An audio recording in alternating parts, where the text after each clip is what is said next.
Very much. It's an honor to have a very, very special person. I've dealt with him for a long time, Benjamin Netanyahu, Prime Minister of Israel. And we had lunch together, we had meetings together, along with his very capable staff. And I think we've come up to some pretty good solutions and conclusions. And we'll be working a little bit after this, and then I assume you're going back home. Yes, sir. This is a quick stop, in and out. But we appreciate you being here, and we are a friend of Israel, as you know. I would say that I'm by far the best president that Israel has ever even thought of seeing. And it's an honor to be so, and to be so thought of. Many friends in Israel, they are not in an easy area. It doesn't go easy, but we are helping them. And likewise, they've been helping us very much. And so we'll see how it all works out. But we had great discussions today, I think, on the obvious subject of Iran, and also the less obvious subject with respect to Israel, and that's trade. And I think the Prime Minister is going to tell you a little bit about trade and what they're doing for the United States. So I want to thank you all for being here. Thank you very much. And thank you. Benjamin, thank you very much. Thank you, Mr. President. Thank you, Don. Thank you. Mr. President, I want to first thank you for inviting me again to the White House. You've been a remarkable friend of the State of Israel. You stand by us. You're standing with us. You are a great, great champion of our alliance. And you actually do the things that you say you do. And I think that people respect that enormously. I certainly do, and the people of Israel do, and I think the Jewish people do as well. We just saw your representative in the Department of Justice fighting anti-Semitism, standing up for Israel in international forums. I just want you to know from the heart, it's deeply, deeply appreciated. As you said, we had the opportunity to talk today about many subjects. First, if I can mention tariffs, it's a subject of some interest today. I can tell you that I said to the President a very simple thing. We will eliminate the trade deficit with the United States. We intend to do it very quickly. We think it's the right thing to do. And we're going to also eliminate trade barriers, a variety of trade barriers that have been put up unnecessarily. And I think Israel can serve as a model for many countries who ought to do the same. I recognize the position of the United States. It says, we're allowing other countries to put tariffs on us, but we don't put tariffs on them. And I'm a free trade champion, and free trade has to be fair trade. And I think that's basically the position that you have put forward, Mr. President. We are going to eliminate the tariffs, and rapidly. I had the opportunity to speak to Secretary Lupnick yesterday. We talked about how we could effect this quickly, and I hope to bring a solution very quickly. We're not talking about intentions. We're not talking about just words. We're talking about results. That's great. And those results are going to come back. So that's the first. Thank you very much. It's very nice. Thank you. Thank you. Mr. President, what about the hostages deal? Well, What about the Let him I finish. didn't finish. Okay. Even begin. Okay. We spoke about not only the hostages, but about Gaza. The hostages obviously is a human story of just unbearable agony. I speak to the families. I spoke to them yesterday. Spoke to another one when I was in Hungary before I came here. I speak to them every day. They're in agony. The hostages are in agony, and we want to get them all out. Steve Witkoff, was President Trump's very able representative, helped us get a deal that got 25 out. We're working now on another deal that we hope will succeed. And we're committed to getting all the hostages out, but also eliminating the evil tyranny of Hamas in Gaza, and enabling the people of Gaza to freely make a choice to go wherever they want. I mean, they should have that choice. And the President put forward a vision, a bold vision, which we discussed as well, including the countries that might be amenable and are amenable to accepting Palestinians of their free choice if they choose to go there. And I think that's the second thing that we discussed. But the hostages came right on top. We also discussed the situation in Syria. we've had neighborly relations with Turkey that have deteriorated, and we don't want to see Syria being used by anyone, including Turkey, as a base for attack in Israel. Turkey is a country that has a great relationship with the United States. The president has a relationship with the leader of Turkey. We discussed how we can avoid this conflict in a variety of ways, and I think we can't have a better interlocutor than the President of the United States for this purpose. And of course, we also discussed Iran. Look, we're both united in the goal that Iran does not ever get nuclear weapons. If it can be done diplomatically in a full way, the way it was done in Libya, I think that would be a good thing. But whatever happens, we have to make sure that Iran does not have nuclear weapons. That's the end of my speech. Mr. President, many Israelis want Just to to know add to what that, is your we're specific having plan direct getting all talks the with, hostages out? wait. We're having direct talks with Iran. And they've started, it'll go on Saturday. We have a very big meeting and we'll see what can happen. And I think everybody agrees that doing a deal would be preferable to doing the obvious. And the obvious is not something that I want to be involved with, or frankly, that Israel wants to be involved with if they can avoid it. So we're going to see if we can avoid it. But it's getting to be very dangerous territory. And hopefully those talks will be successful. And I think it would be in Iran's best interest if they are successful. We hope that's going to happen. And we had just a lot of good talks on a lot of things. I appreciate very much what you said about the tariffs. We've been ripped off and taken advantage of by many countries over the years, and can't do it anymore. Just can't do it anymore. We can't be the stupid people anymore. And it's all because of the people that sat in the seat right here. Not your seat, but this seat.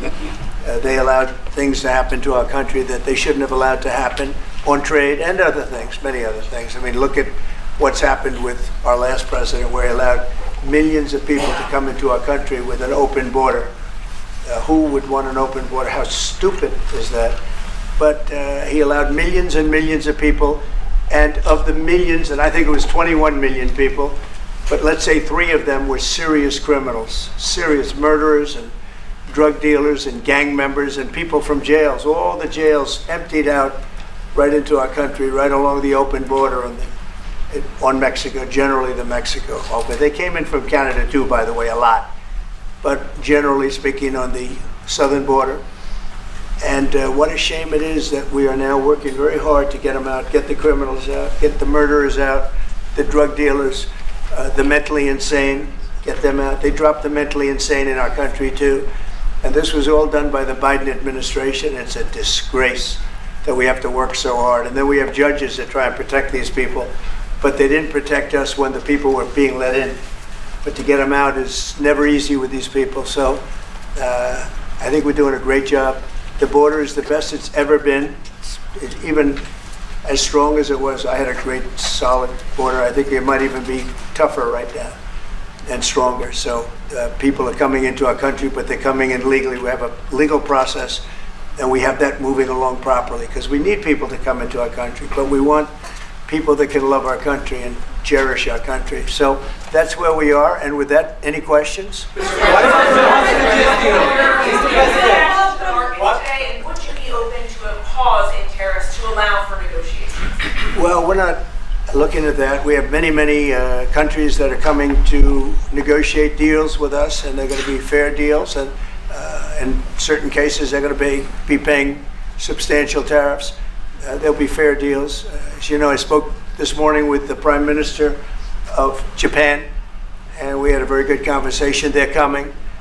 And I said, one thing, you're going to have to open up your country, because we sold no cars, like 0 cars in Japan, and they sold millions of cars into our country.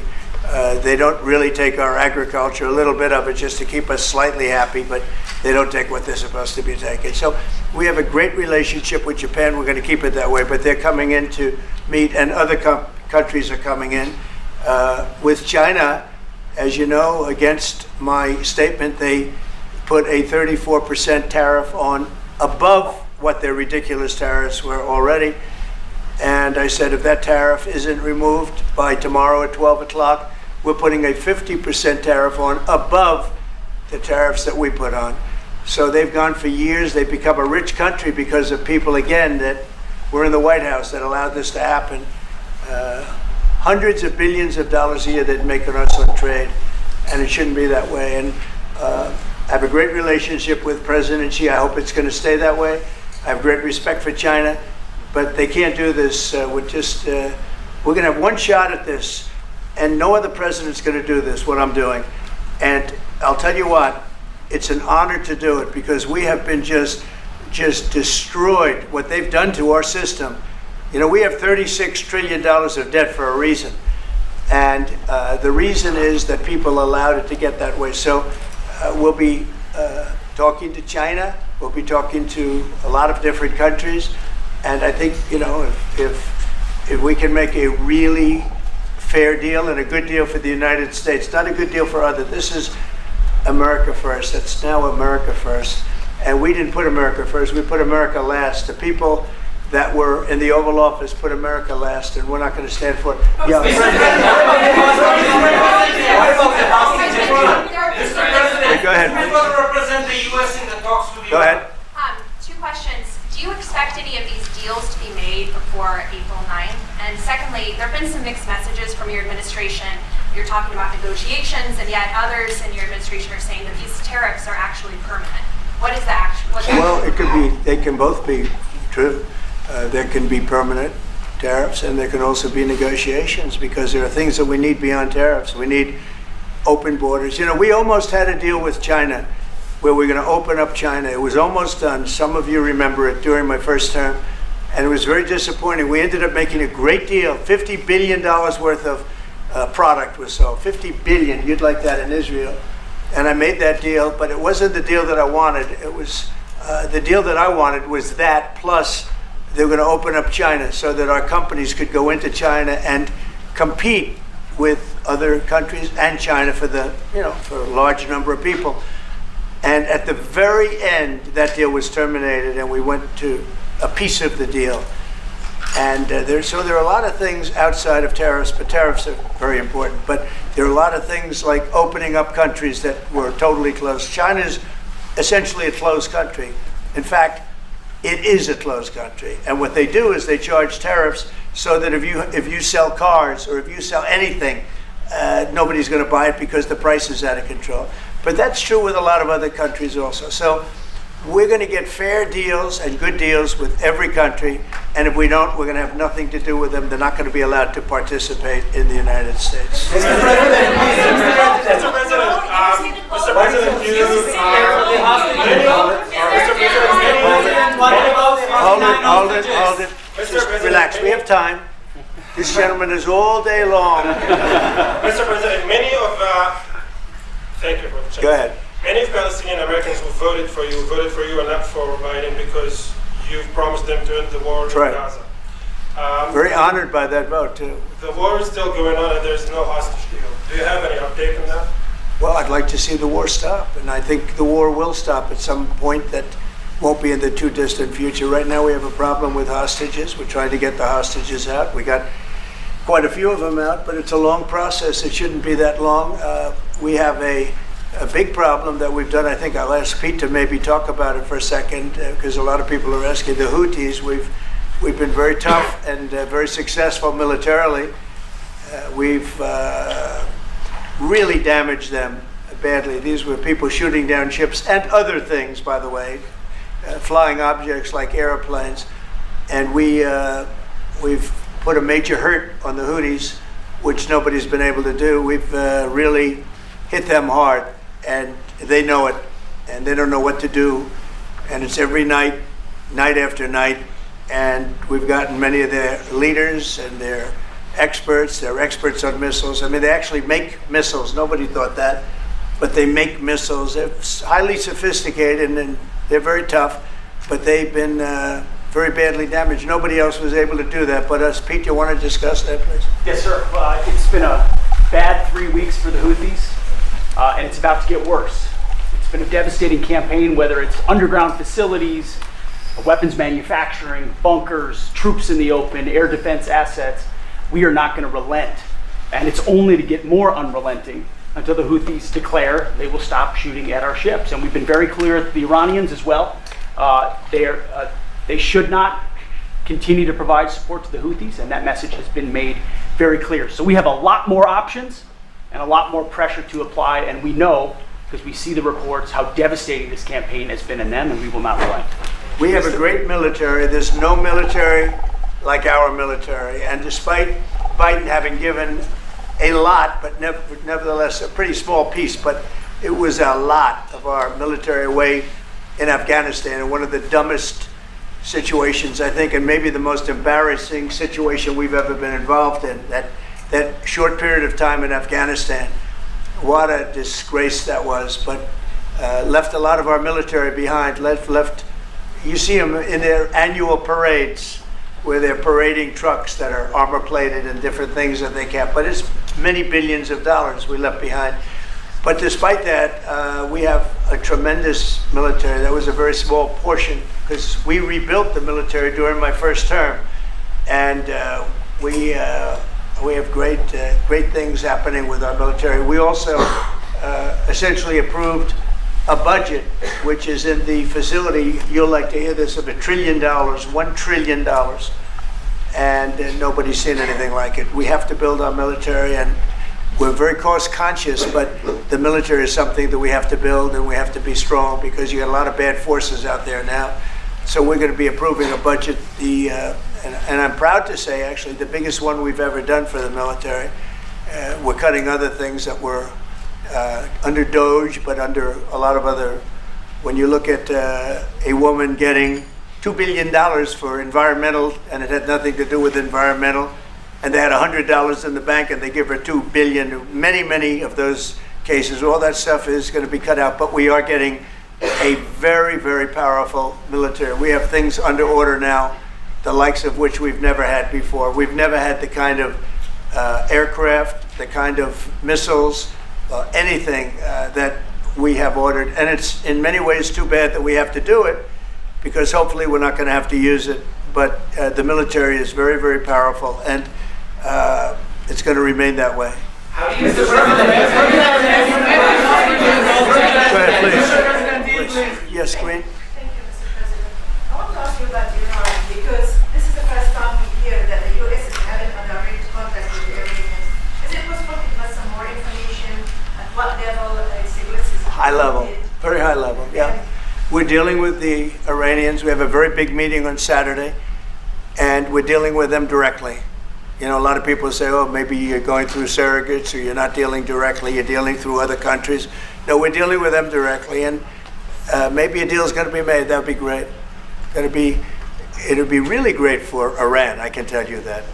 But hopefully, we're not going to have to get into that. We are meeting very importantly on Saturday at almost the highest level, and we'll see how it works out. Please. How do you ensure, Mr. President, that these tariffs don't drive U.S. trading partners into the hands of the Chinese? I'm not worried about it. I'm not worried about it. If they want to be in the hands of the U.S., they don't want to be in the hands of the Chinese. And the Chinese have turned out to be really not very good at that.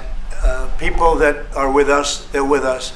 But we cannot be taken advantage of any longer. I used to watch these deals for years. I've been talking about it for years. You know, I've been talking about it for 35 years, how our country is being ripped off. I mean, 30 years ago it was Japan, then it was something else, then it was another group, then it was China. China's doing the best job of it, frankly. And it's just not going to happen, not going to happen. Mr. President, the EU has said that they have offered 0 for 0 tariffs on cars and industrial goods. Is that not enough? Well, the EU, no, it's not. The EU has been very tough over the years. I always say it was formed to really do damage to the United States in trade.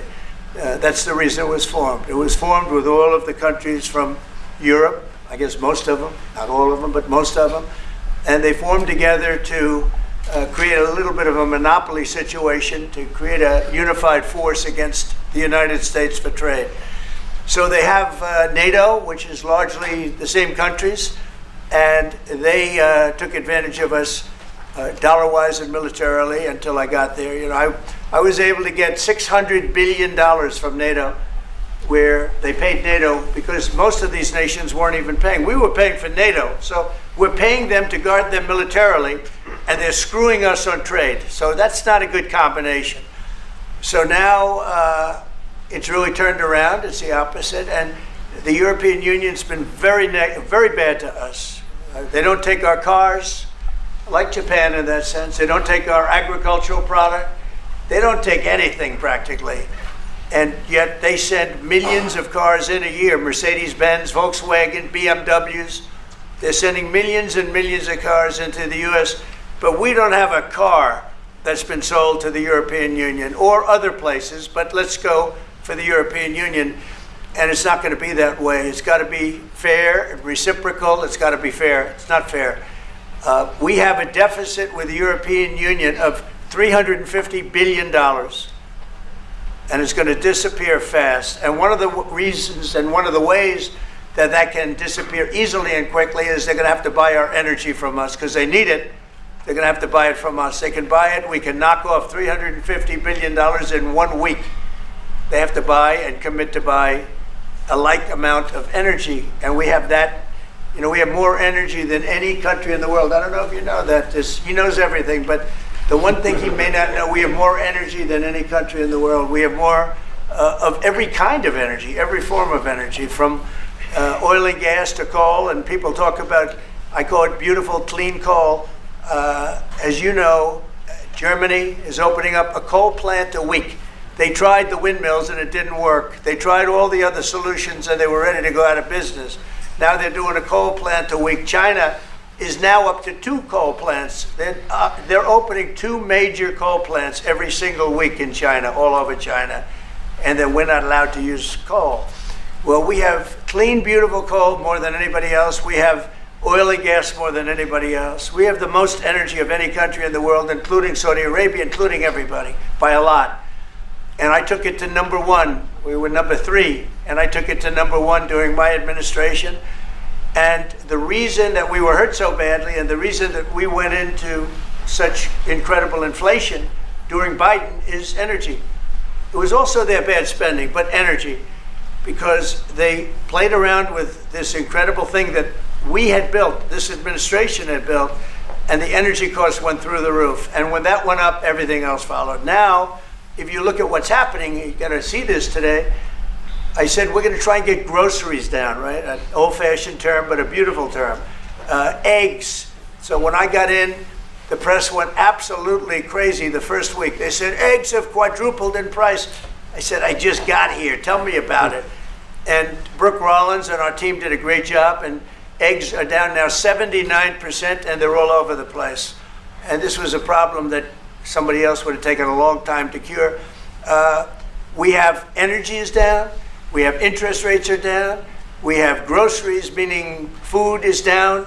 We have everything is down at levels that nobody ever thought possible. Energy looks like it's going to be in the $2.50 a gallon range and maybe below that for a car, so for gasoline. So we're really doing amazing. I mean, we're cutting prices because prices got so high, people couldn't live. I mean, the prices for groceries, the prices for standard groceries, standard things were going through the roof. They couldn't live. And now those prices are coming down.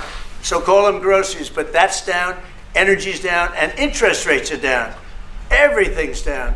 And the interest rates, the beauty there is when we refinance debt, you know, debt's become such a big factor in this country. We're going to start paying debt off with tariffs and other things. But it's such a big factor because the interest rate's so high.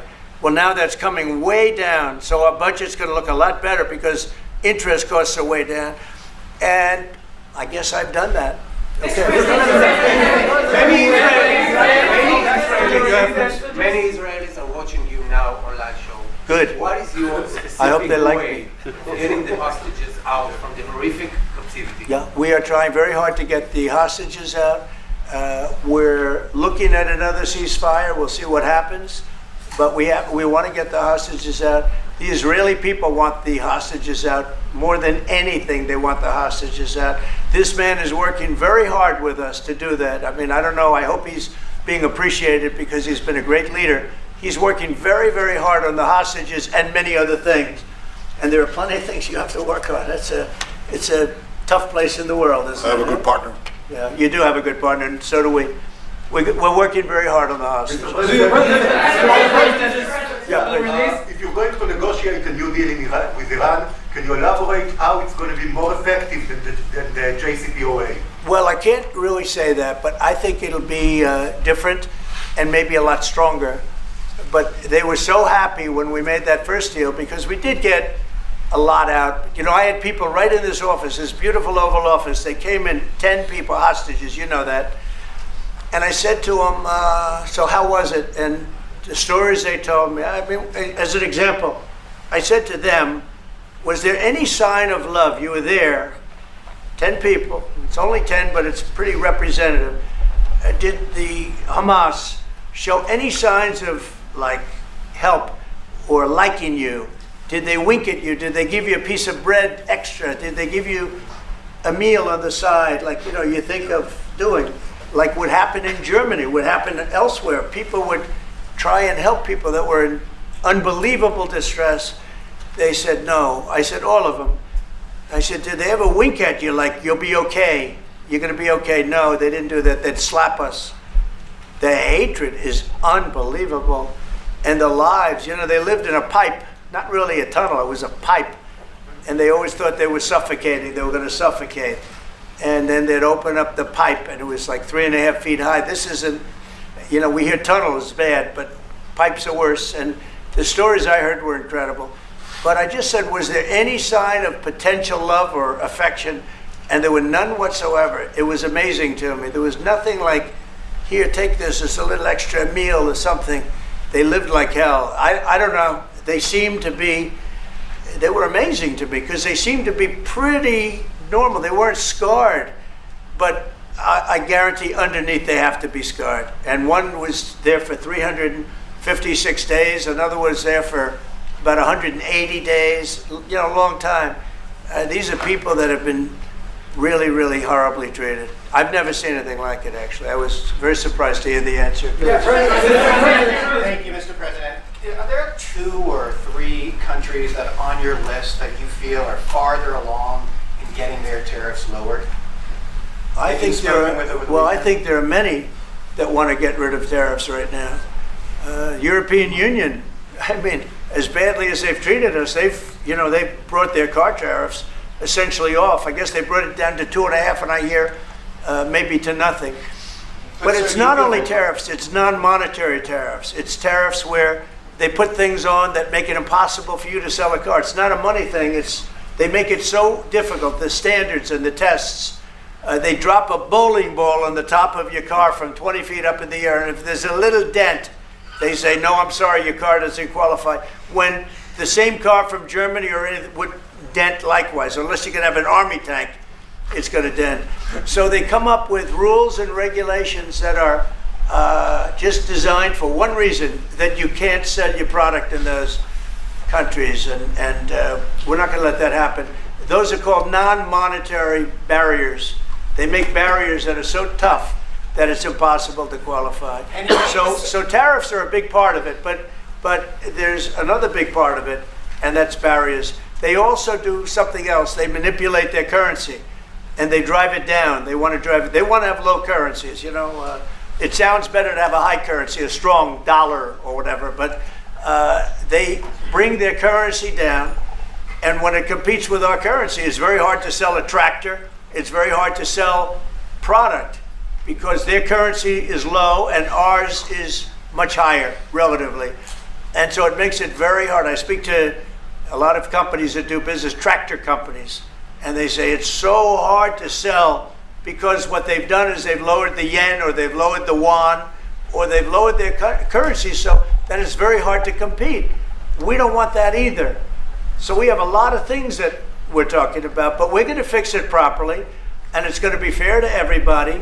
And in the end, I think we're going to have a world that does a lot better, you know, but they have to respect the United States. And nobody but me would do this. Nobody but me would do this. You know, it would be nice to serve, a nice, easy term, but we have an opportunity to change the fabric of our country. We have an opportunity to reset the table on trade.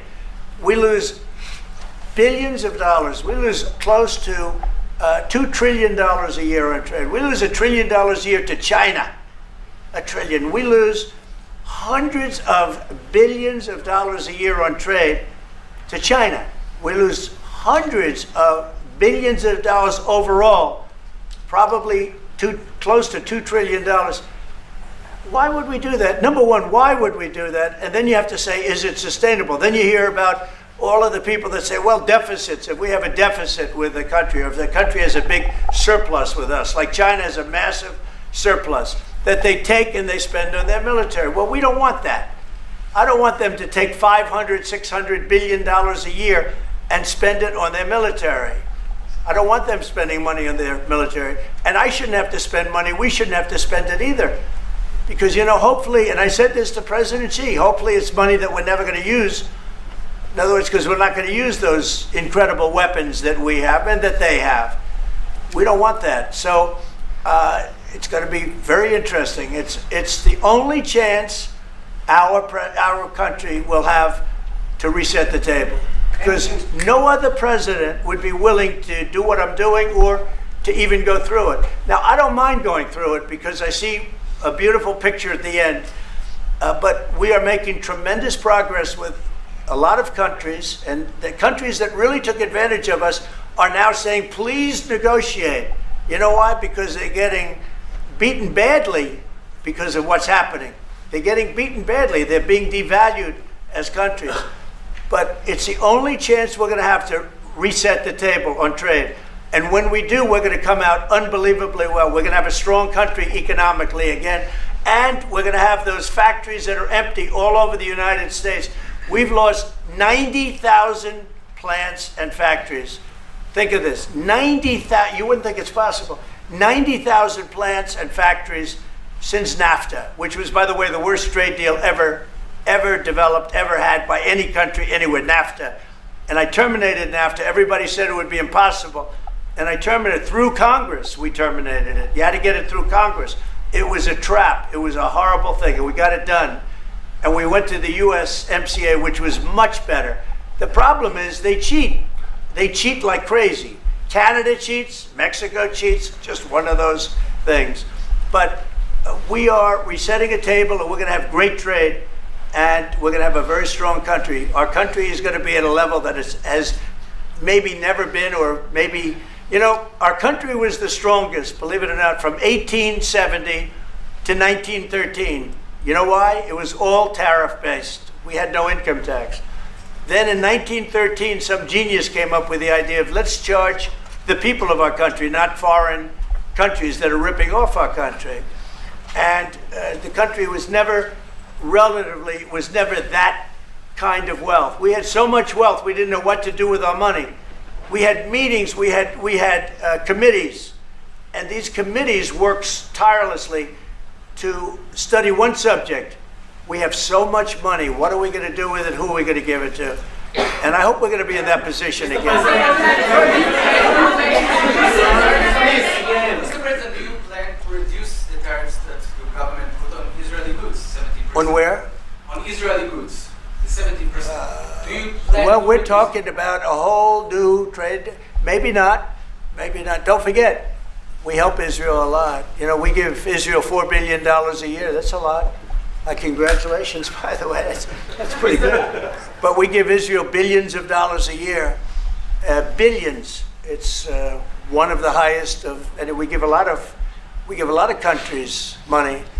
You wouldn't believe if I said we give Afghanistan a lot of money. Do you? Because that was a Biden deal, another Biden deal. Not only did he embarrass us with that, but they give them billions of dollars, Afghanistan, right?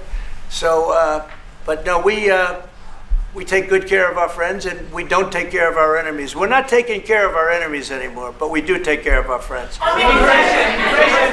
Mr. Burbridge for the Times of Israel. The IDF is fighting again in the Gaza Strip. I myself might be called up in a month. Do you think that's the way to pressure Hamas to get to a deal? And do you think blocking humanitarian aid is also an effective pressure? Well, you know how I feel about the Gaza Strip. I think it's an incredible piece of important real estate, and I think it's something that we would be involved in, but having a peace force like the United States there, controlling and owning the Gaza Strip would be a good thing. Because right now, all it is for years and years, all I hear about is killing and Hamas and problems. And if you take the people, the Palestinians, and move them around to different countries, and you have plenty of countries that will do that, and you really have a freedom zone. You call it the freedom zone, a free zone, a zone where people aren't going to be killed every day. That's a hell of a place. It's you know what I call it, a great location that nobody wants to live in, because they really don't. And when they have good living, real living, where Hamas and all of the problems they have, the level of death on the Gaza Strip is just incredible. And I've said it. I don't understand why Israel ever gave it up. Israel owned it. It wasn't this man, so I can say it. He wouldn't have given it up. I know him very well. There's no way. They took oceanfront property and they gave it to people for peace. How did that work out? Not good. Is the immigration, sorry, Mr. President, is the immigration plan still on the agenda? Which immigration? From Gaza. From Gaza. All it is a concept that I had that I think is good, and now people are copying it. Maybe do you want to tell? People are talking about the Trump plan. Gee, why don't we do that? Would you like to answer that question? I think what the president talked about is, first of all, to give people a choice. Gazans were closed in, and any other place, including in arenas of battle. I mean, whether it's Ukraine or Syria or any other place, people could leave. Gaza was the only place where they locked them in. We didn't lock them in. They're locked in. And what is wrong with giving people a choice?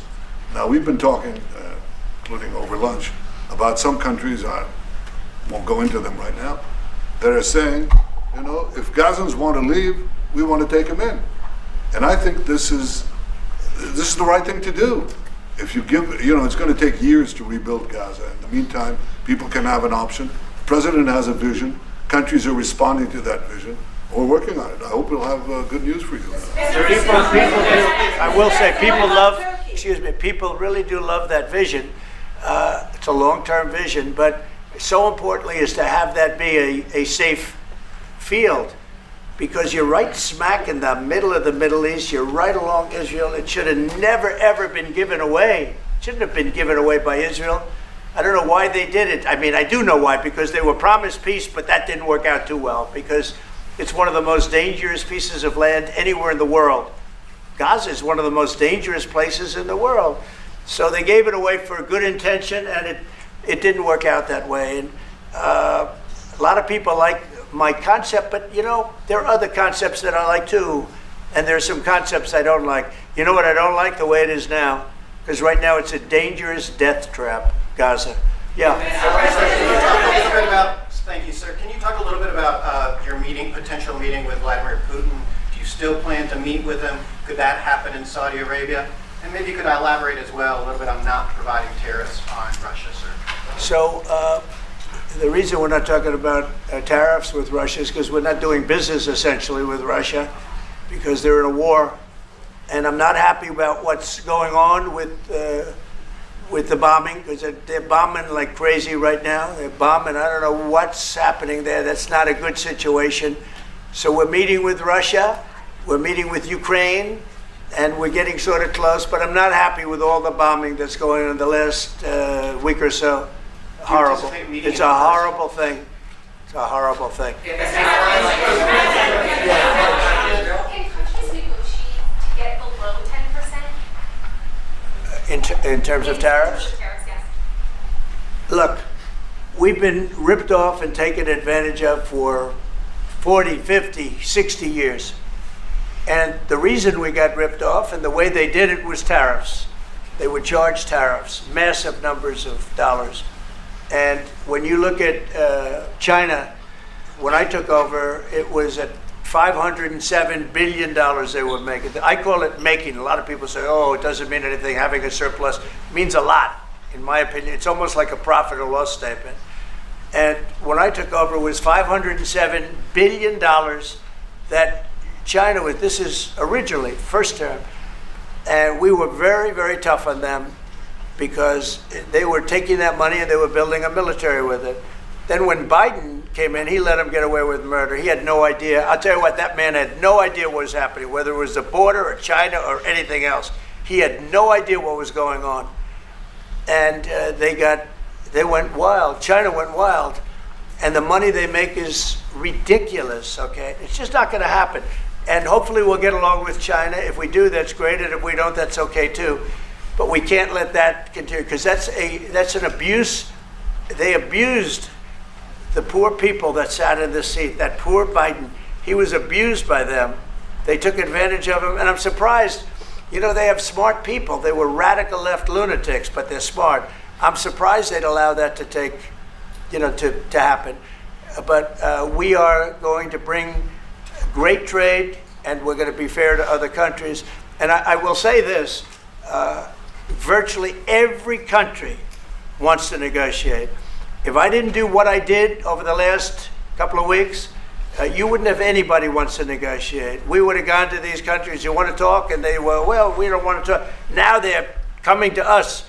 They're offering things like even Bibi, and this is unrelated because it's a different kind of a relationship, but he started off our conversation today that he's cutting all of the tariffs, he's cutting everything, he's going to get down to a free base, he's going to do things that, in all fairness, other countries, if they said that, would have never even thought about doing it.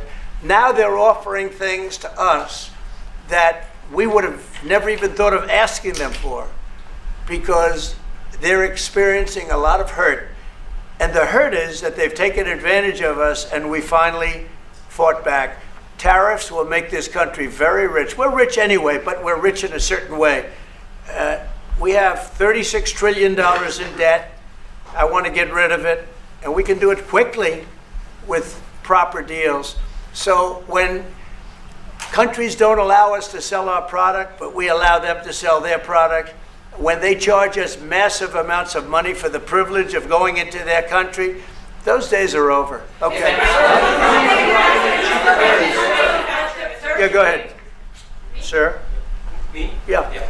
He sounds so Thank surprised. you, Mr. President.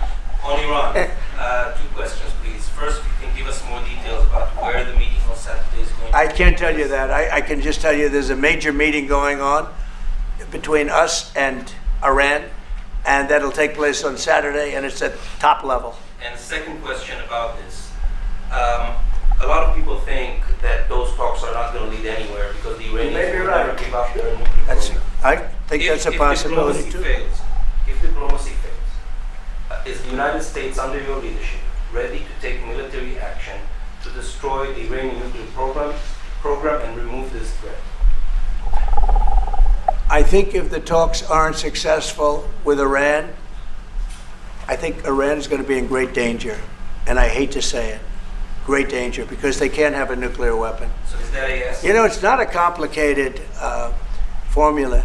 Iran cannot have a nuclear weapon. That's all there is. So is Can't the have US it. ready Right now we to have take countries reaction? that have nuclear power that shouldn't have it. But I'm sure we'll be able to negotiate out of that too as part of this later on down the line. But Iran cannot have a nuclear weapon. And if the talks aren't successful, I actually think it'll be a very bad day for Iran if that's the case. Yeah. Mr. President, on manufacturing. Yeah, please go ahead. Mr. President, was October 7th the death blow of the two-state solution, and would you consider classifying the Palestinian Authority as a terrorist organization for its continued pay-for-slay terror financing payments? So October 7th was a horrible day that some people, they deny it. Now, I can't believe they deny it from the standpoint of it. They do it because they think it's good politically. But I've seen the tapes. I've seen things that you don't want to see. October 7th was a horrible day, and it will go down as one of the really bad days in the history of the world. It was a horrible, horrible thing that happened. And they grabbed some of these people. I'll give you an example. When I was with the 10 hostages a few weeks ago, I said, so how many are there? 59. I said, oh, so 59, so we can get 59. They sort of knew the territory pretty good. And I said, how are they doing? They said, well, only 24 are living, the rest are dead. And these are young people largely. Young people don't die. You know, young people have an amazing ability to live. They can live through horrible things, but these are young people. And when they said that 24 are living and the rest are dead. And you know, I've had parents come up, Israeli parents largely. We have some Americans, and I guess we have one left, Alex. We have the one left. But I've had Israeli parents come up to me at events and say, my son is there. I said, well, how's he doing? Well, he's dead. But would you do me the biggest favor ever? Could you bring his body back home? They talked about a young dead boy and a young dead girl like they were living. And that could have something to do with religion. That could have something to do with, I guess maybe any parent would be, but I was surprised. They said, sir, my son is dead. It is just as important to bring that body back home. I asked that question as if he were alive. So you have a lot of them dead, and we'll be able to bring them back. But it's a horrible thing that's happened. These are largely young people. Some old ones too, frankly. And those people have lived in hell. When they came off, the second group that came out, they looked like they just got out of a concentration camp. They looked exactly like the pictures that I'd see from the 1940s, the concentration camps. And then they got a little bit better, you know, but that second group, those people came out and I said, this is unbelievable. We're going back into a chapter in history that is one of the worst ever. It's really very bad. Okay? Mr. President, you said it could take 2 years to get American manufacturing fully up to speed in response to these tariffs. What happens in the meantime? Well, Should Americans be prepared potentially for years of disruption? We have now $7 trillion. Think of this, $7 trillion of commitments from companies wanting to go in, from Apple to many, many companies. But that takes time. Many from Taiwan. What? It takes time to Of course it takes. Well, are you asking me a question or are you telling me? Yeah, it takes time. You know, you got to build a thing called a factory. You have to build your energy. You have to do a lot of things. I'm giving them energy. You know, we're going to let them build their own power plants. They'll be their own. Essentially, they're going to be in charge of the power plant because our power is not reliable enough. You have a grid that's old and susceptible to a lot of things, including bombing and weather and a lot of other things. And we're going to give them record timing in terms of approvals of electric plants. Most of them want to build electric plants. We need massive amounts of electricity if we're going to compete with China and others. And interestingly, we're way ahead right now in the AI race with China. But the way we lose that race is if we can't give them electric. But we have more plants being built. We have everything. We're doing so great. And we want to keep it that way. And tariffs will be an important part of it. But one of the other things, Lee Zeldin's doing a fantastic job, head of environmental protection. And he's doing very rapid approvals for people to get, for big companies that are going to build a plant that's going to cost billions of dollars. And we're going to get them their approvals. They have to be environmentally perfect, everything good, but they're going to be in record time, a matter of months versus a matter of many, many years. Okay? Go ahead. Turkey claims it will stabilize the situation in Syria. Turkey? Yeah. Israel doesn't want Turkey to influence Syria. What do you think? Do you think Turkey's influence in Syria can actually make it a better, more peaceful country, or vice versa? Well, I have great relations with a man named Erdogan. Have you heard of him? Yeah. And I happen to like him, and he likes me, and I know the press will get very angry. He likes Erdogan, but I do, and he likes me, and we've never had a problem, and we've gone through a lot, and we've never had a problem. We've always got, as you remember, we got our minister back from Turkey. You remember that? And this was a big deal at the time, and we got him back. And I told the prime minister, I said, just, Bibi, if you have a problem with Turkey, I really think I'm going to be able to work it out. You know, I have a very, very good relationship with Turkey and with their leader, and I think we'll be able to work it out. So I hope that's not going to be a problem. I don't think it will be a problem. Now, with that being said, I believe it was Turkey, and I said that to him. I said it. I said, congratulations. You've done what nobody's been able to do in 2,000 years. You've taken over Syria with different names, but same thing. I said, you've taken it over. He's taken it over through surrogates. He goes, no, it was not me. I said, it was you. But that's okay. You don't have to say, well, it sort of maybe was me. Okay. But what he did, look, he's a tough guy and he's very smart. And he did something that nobody was able to do. You know, you got to hand it to him. Any problem that you have with Turkey, I think I can solve. I mean, as long as you're reasonable. You have to be reasonable. We have to be reasonable. Thank you very much, everybody. Appreciate it. Thank you. Thank you.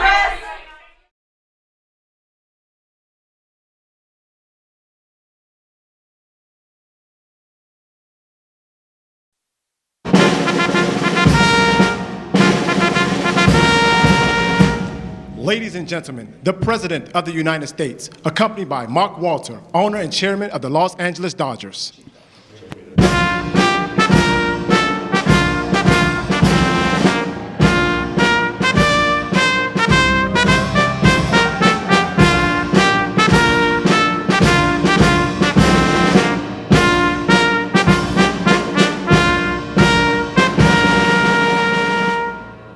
That's a good-looking group.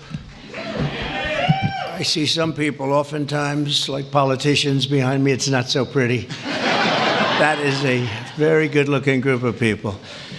And I'm thrilled to welcome to the White House and very special people, actually, very talented people, the 2024 World Series champion, the Los Angeles Dodgers.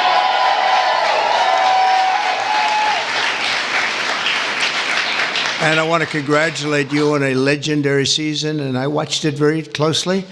Some of those teams were home teams, and you did a big number. You're really amazing how it all came out and how it all ended.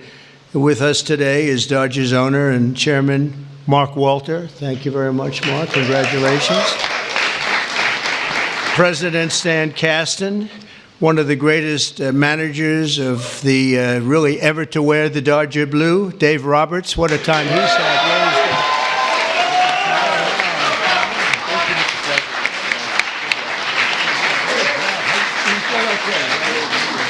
Thank you, sir. That's great. What a job.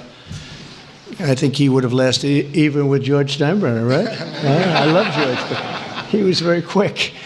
He would, you lose 2 games and you were fired, right? Great job, Dave. Also want to recognize Secretary of Agriculture. We have some great people, Brooke Rollins, who, you know, when I came to office, they said the eggs are gone through the roof. Eggs. I said, what the hell are they talking about? I was there for 4 days and they were blaming me for eggs, and they've gone up like 6 times or something, some record number, you couldn't get them. And I gave it to Brooke, and I just saw the other day they're down 73%. Right? That's pretty good.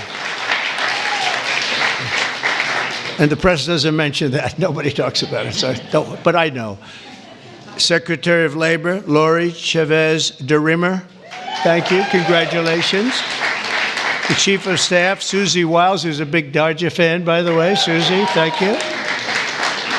And we have also Representatives Kevin Kiley, Congressman Kevin Kiley, Young Kim, thank you, congratulations, great job.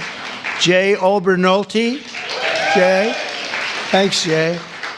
Nanette Barragan. Nanette, where's the, hi Nanette, oh look at that, huh, what nice outfit.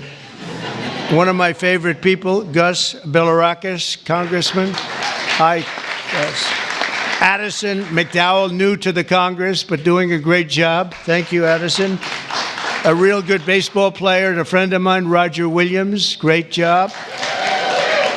And another new congressman, but he's been there a long time in a mental sense because he has really done a job and he knows Congress very well. He was with me for 7 years. Brian Jack. Brian, congratulations, Brian. And others, we have a couple of senators here. I just don't particularly like them, so I won't introduce. Over the course of this amazing season, the members of this team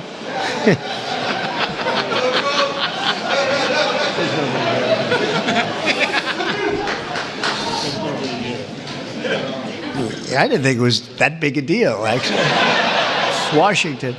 Over the course of this amazing season, the members of this team gave us some of the most incredible performances ever seen in the baseball diamond. In all of baseball history, only 6 players have ever hit 40 home runs and stolen 40 bases in a single season. And an elite group known as the 40-40 Club. It's a 40-40 club, and very few people make it.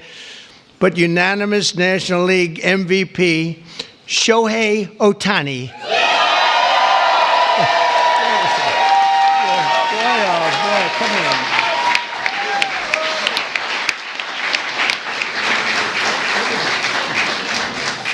Looks like a movie star. He's got a good future, I'm telling you.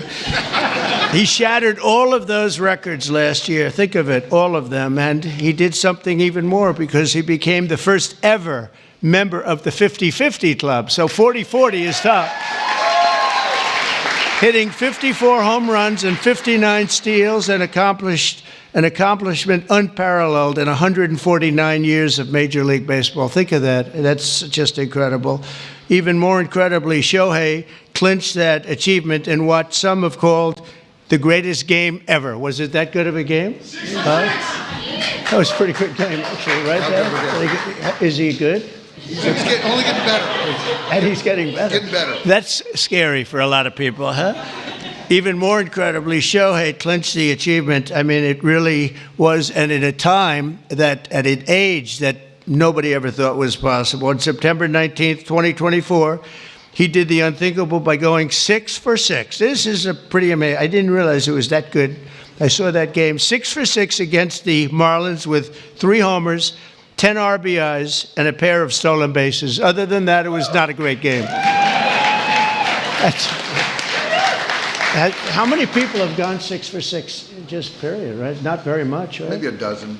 Maybe a dozen. Amazing. As you know, the Dodgers were down a lot of talent on the mound last season due to injury. The resilient group used 40 different pitchers, the most ever by an eventual World Series championship team. They had to go and get them. I don't know how they got them and where they got them, but they got them because they won. I know you especially miss the heart and soul of the pitching staff, Clayton Kershaw, who is really fantastic.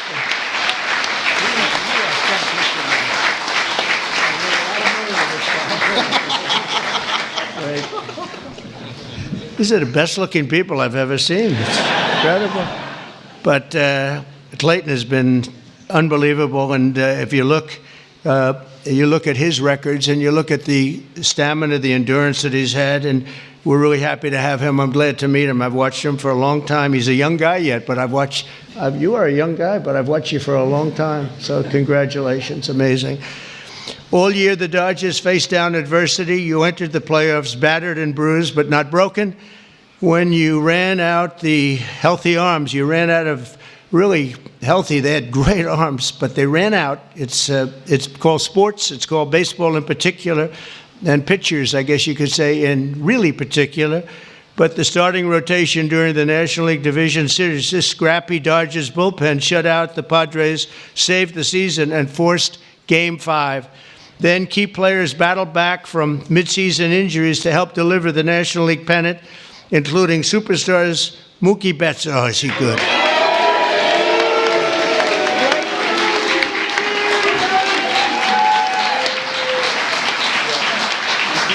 Good looking.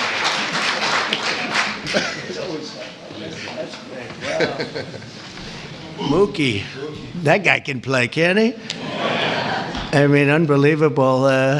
You really, Mookie is, I've been watching it. I don't want to say I watched him when he was on Boston, but I did. I didn't think that was a particularly good trade when they made it, and I happened to be right.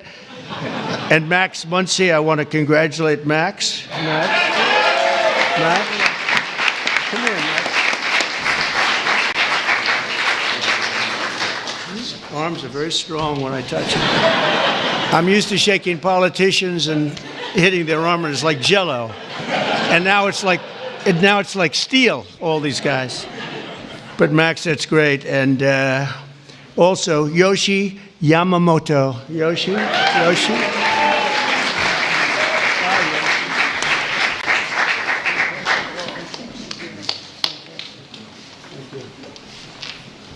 Wow, what great athletes. And of course, series MVP, Tommy Edman. That was an MVP series.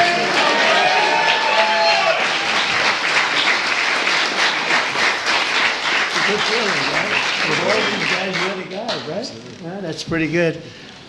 That's a lot of talent you had to beat out there for the MVP, but they all had an incredible. Tommy was 407 with 11 RBIs in 6 games. That's not bad, right? That's not bad. Good job. When it counted, too. Next came the blockbuster World Series against another iconic team known as the New York Yankees. I love the Yankees. George was a great friend of mine. He had very few friends, but he was. And if you want to sit for 9 innings with a game watching the Yankees play with George, you were exhausted by the end of the game. It was actually hard work, but we love George. And they're doing a good job, and they're doing well this season, and you're already 9-2. And so you're doing a good job. Maybe you see the same thing over again. In Game 1 of the World Series, Freddie Freeman on a sprained ankle. He's a great player with a broken finger and a broken rib. Channeled Kirk Gibson's legendary walk-off home run in Game 1 of the 1988 World Series. That was a game that pretty much everybody remembers. He could hardly swing the bat, but he swung it one time, and it was a shot. On the first pitch Freddie saw in the bottom of the 10th, he hit an unforgettable walk-off grand slam home run, the first in World Series history. It's amazing. The Dodgers rode the momentum to win 2 of their next 3 games, placing them on the verge of baseball immortality in a dramatic Game 5, down 5 runs on the top of the 5th. That was a strange inning, I'll tell you, for those Yankee fans. But I'm not saying I was a Yankee fan, because I love these people behind me. But down 5 runs in the top of the 5th with 2 outs and the bases loaded, the Dodgers gave us one of the grittiest half-inning World Series events, showings that anybody's ever seen. Mookie started the rally by beating out a routine ground ball to first, which he's fast as hell. I don't know how the hell you can. Having that speed isn't that a great thing? I played baseball, but it was sort of slow. I wasn't fast. Driving in the phenomenal Kike Hernandez. Where's Kike?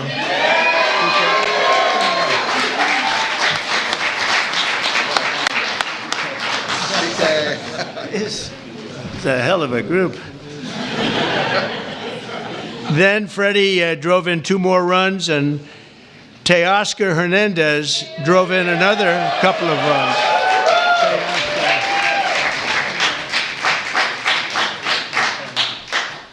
That's a group. Teoscar, so you're doing well this season too? A little bit. Yes, that's what I heard. That's what I heard. After a few dominant innings from Blake Trainen. Where's Blake? I heard dominant, right? That's dominant. It should be dominant. Great job, Blake. And the team was crowned the World Series champion against a great team. The Yankees are a great team and always a great franchise. And I guess, I don't know, like 28 or something. They've won a lot, probably, maybe more than any team in history overall. And you might be catching them pretty soon if you keep going. You've got little ways to go, I guess. The scouting report at the start of the series said that the Dodgers could win by focusing on the fundamentals, and that's exactly what they did. You showed America that it's not about individual glory. It's about the team digging deep and sprinting right through first base, and you did that all the time. I watch some games. I love baseball. I don't get to watch as much as I'd like, but you always see a spirit on this team. I think a lot of that has to do with the ownership and the management, frankly. But you see a spirit on the Dodgers that you don't see with a lot of teams. A lot of teams I turn on, I say, oh, let's forget it. When I turn on the Dodgers, I like to watch the team. And now that I've gotten to meet these guys personally, I'll like it even more. I'm going to like it even more, and you're off to a great start. After seeing how successfully you've begun the season, I can tell you that you can plan on being back here. I hope you're going to be back here next year. I don't want to give you too much because we want to have a little suspense for next year, but I will tell you, we're going to go down, we're going to do something we don't do generally. We're going to run them down really fast. Have a game today? Do you have a game today or tonight? We're going to run them down to the Oval Office, and we're going to show them the fabled Oval Office, and there's nothing like it. And this wonderful owner, one of the greatest owners in sports, by the way, from everything I've heard, one of the greatest owners in sports, along with your other compatriots, right, fellas? It's a great team of owners, and that's very important. But he said they'd love it, and I think he'd like to do it himself. So we'll get out of here, and we will run. We'll sprint down, and we'll see the Oval Office, which is really something to see, you know? It's funny, people come from all over, the biggest people, the richest people, the most powerful people, and they come and they go into the Oval Office and they just stare. Oh, wow, that's something. They all have beautiful offices. They have offices that are the best in the world in many cases, but they love the Oval Office. So with all of that, I'd like to now introduce you to the Dodgers chairman, Mark Walter, to say a few words, and then we're going to follow that up with Clayton, who's going to say a couple of things, and that's a great representative of a great team. Thank you very much. Mark, thank you.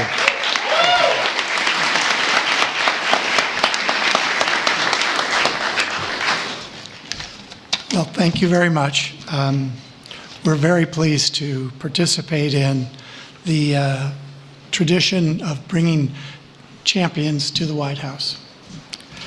Last season was an incredible season. We won the World Series. Second time in 2020, and since 2020, and only 8 times in our seasons, our history. We played in front of almost 4 million fans, and we had many millions more on television.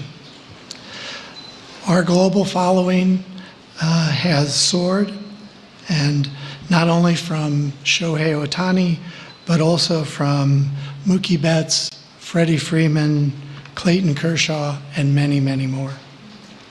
Alongside this on-field success, we have been deeply immersed in our community.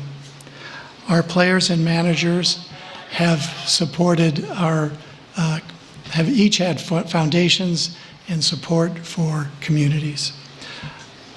Our trust last year has committed $100 million to help Chicago or LA Fire. And so on behalf of the organization, I want to thank you. Thank you very much.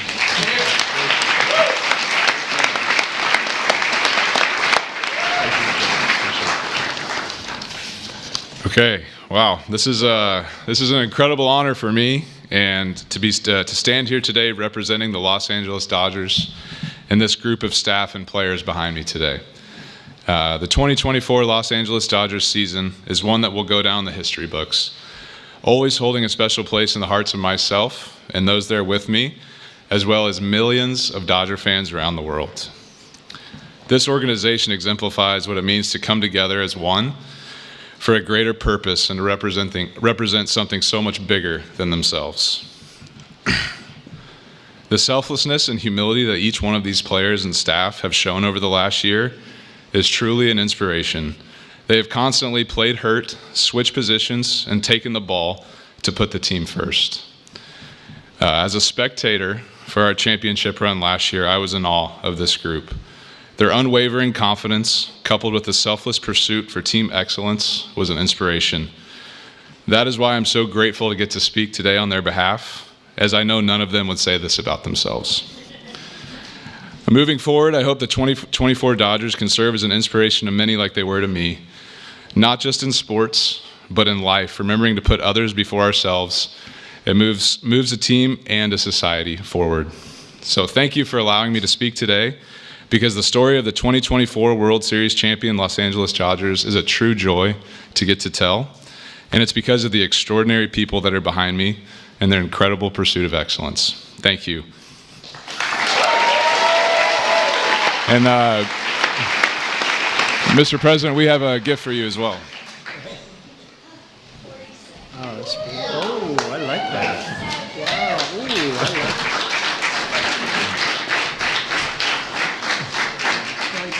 Come on, Mark. Oh, they're going to move it. Okay.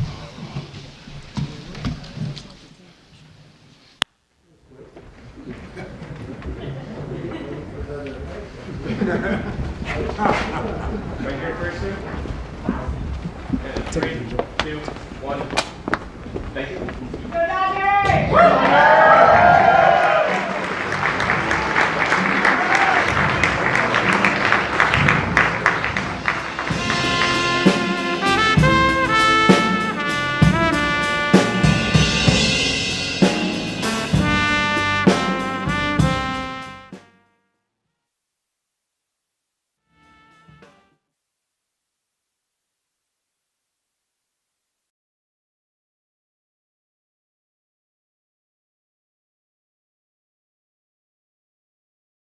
I think people are tired of seeing the United States ripped off. Our allies have taken advantage of us more so than our enemies. Called an eye for an eye. I will never apologize for defending America. We had the worst trade deals, now we have the best trade deals. My end game is I don't want to have a big deficit. We will pass the Trump Reciprocal Trade Act. Groups like this get together quite frequently before announcements like Liberation Day today. And we talk through what the president's decision is, what's the purpose of that decision, and how it's going to be implemented. And then we strategize on how to communicate it to the American people. That communication usually goes through the media. They pick and choose the facts they want to focus on and the narratives they want to drive. And so we thought we'd do it a little bit differently this time. Take out the media and show the American people what the conversation's like that we normally have. Get into the details, the thinking, and the purpose of this and how it's in through the short term and long term is going to affect the American people. Stephen, you've been with the president for a long time. You were a part of the first administration and some of the battles economically, taxes, that had historic impacts on improving the economy. Today's a big day. Can you talk about the president's historical view on global trade and the tool of tariffs or the use of tariffs that he envisions, not just through Liberation Day today, but how he's used it over the years? Yes, well, the announcement today is the most significant action on global trade policy that has taken place in our lifetimes. It's not even a close call. I mean, this is probably the biggest event that's happened on global trade since the very ill-fated decision that we are now reversing of knocking down all of America's trade tariffs and revenue policies that led to the offshoring and outsourcing of all of our industries. So this is the great reversal of that great betrayal, is how I would look at it. So in the 20th century, successive American presidents knocked down all of the policies that we had to protect American industry, and they did insane things like letting China into the World Trade Organization, as an example. And we watched all of our factories go overseas. This is the complete reversal of that. This is the great onshoring, the great reshoring of American jobs and wealth. So if you look at America today, we're totally dependent on foreign countries for the supplies that make this country run, for all of the essential goods, materials, manufactured products that make it possible for us to live our lives. Our cars, our electronics, all the materials that go into our homes, our buildings, our medical supplies, our entire supply chains are completely embedded in foreign countries. So if there's a national emergency of any kind, and a country shuts off an import or a foreign power embargoes a sea lane, we are then left defenseless, helpless, because of the decisions that prior leaders made that President Trump is now reversing to let all of these industries leave our country. And so what he's doing today is, for the first time ever, he's saying that if you have stolen our jobs and therefore threatened our national security, we will apply a reciprocal tariff based on the degree of your misconduct. So for countries like China, for example, they will see a very high tariff rate because they've engaged in the most egregious conduct that threatens our national security. For countries that have severe but not as severe misconduct, they'll see a moderate but not as high tariff rate. The effect, though, of those global tariffs will be that companies will have to move their production back into the United States. So factories will leave, whether it be Mexico or Canada or Vietnam or Cambodia or China or the European Union. They will come back to the United States to produce their products to make their goods. And in so doing, yes, it will create jobs. Yes, it will increase revenues. But most importantly, it will restore our national security so that we will not be dependent on anyone else to survive and thrive as a nation. That's the significance we're talking about today, the most important economic event of our lifetimes. And Stephen, he didn't just wake up this morning and say, I want to implement tariffs. You talk about the national security crisis, but this is something the president has thought about, discussed, contemplated for years, decades? Yes, his entire professional life. If you go back to interviews with President Trump in the 1970s, he's been speaking passionately about this issue. And he warned, for example, in the 1980s about all of our critical industries moving to, at that time, Japan. And he warned for years as well about the loss of our automotive industry, which is an essential element for national security. Those supply chains are essential for our ability to protect and defend our country, to make automobiles. And he's been focused on this issue for decades. He took out an entire one-page ad in the New York Times in the 80s talking about the threat of Japanese mercantilism and all the unfair trade practices they had that were killing our manufacturing. Yes. So Jameson, the devil's in the details, as they say. So what are the details of this plan? Sure. Well, Stephen just highlighted some of these. First of all, we're doing a reciprocal tariff, right? This is a golden rule for the golden age. We treat them how they treat us. As Stephen mentioned, we expect that those countries that treat us very poorly, where they have documented behavior over many years of whether it's high tariff levels or extreme trade barriers or taxes or other kind of charges that discriminate against our companies or burden our companies, they are naturally going to have higher rates, because to achieve the kind of reciprocity we need, you have to have a higher rate. And then there are going to be other countries that have a lower rate because maybe they have a different level of unfairness or non-reciprocity. And we expect that there will be a global minimum on all countries because we have to deal with this deficit. We also want to make sure that there's no cheating, that we don't have people going from one jurisdiction to another to try to get around the tariff. We need to make sure that we have no loopholes in this policy because, as Stephen points out, it's an emergency. The urgency of what's happening right now cannot be overstated. That's why the president on day one announced he wanted us to look into it. We looked into it over the past couple of months, and we're taking action the day after we reported back to him. I have right here a book full of all of the unfair trade practices by our top 100 partners. We published it just a couple days ago. And you said something interesting. Some countries will try to get around the tariffs by shipping their product through another country. They store it there for a couple months, and then it all becomes the sale of another country. Can you talk through how that works? Sure. Well, we're stopping that. We don't want a situation where China, for example, might just send a bunch of parts down to Vietnam. Vietnam, puts them together in a light assembly and sends it over and says this is a product of Vietnam. At this point, we will have the kinds of tariffs we need and a broad-based tariff to stop that kind of behavior. And of course, we're going to be very, very focused on enforcement to make sure nobody does that kind of thing. And the media uses the word tariff very broadly. What kind of tariffs are there, and how do they work? Oh, certainly. I mean, we have, for example, rice. Japan, in some instances, will put a 700% tariff on rice. So if the United States wants to export rice to Japan, where they eat a lot of rice, Japan will charge a 700% rate on that rice. It's incredible, right? Ours is much lower. Apples in the United States, if you want to import apples into the United States, it's duty-free. It's a 0% tariff. But if we're going to go to India, it's about 50%. If you want to go to Turkey and send American apples to Turkey, it's a 60% tariff. And so it prevents it. But that's not even the worst part. The worst part are the non-tariff barriers where they use fake science or fake standards or other barriers to keep out our things. And Caroline, obviously Jameson thinks a lot of